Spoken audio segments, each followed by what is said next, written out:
It's saddening that our government has not said anything in regards to the situation that Boniface went through. We had expected that because he's a citizen of this great land of ours, the government would speak. Initially, when he was missing, we expected the government to speak and say that he needs to be released wherever he was being held. After his statement yesterday, no one has spoken. And it's disappointing that he's being treated like a non-citizen. No one seems to care. And so we are calling for the government to also take responsibility over its citizens. The government needs to speak. The government needs to protect its citizens, and their voice needs to be heard.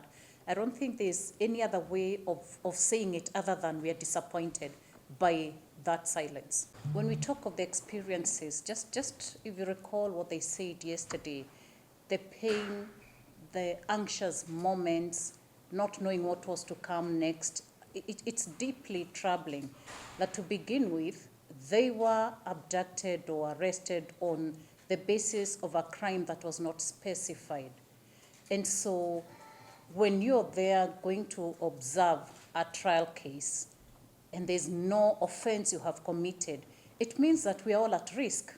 When you travel to any of the East African countries, it means that we are all at risk of being arrested, detained, dehumanized, and tortured. And so the fact that the East African countries are going into elections this year, next year, and the year after, if that is going to be the order of things, it's really, it's a very sad affair. And I just want to really emphasize that there's no room for torture. There's absolutely no room for torture. The UN Convention Against Torture is very, very clear.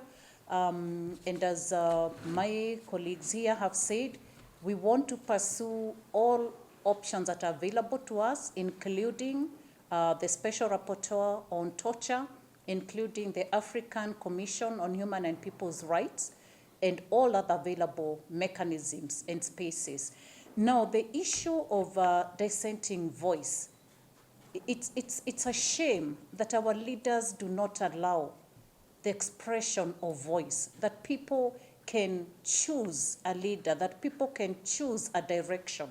And so when you arrest, abduct, torture people, and this is just in general, but these particular two, Agatha and Boniface, they actually had not even said anything, and they were very clear.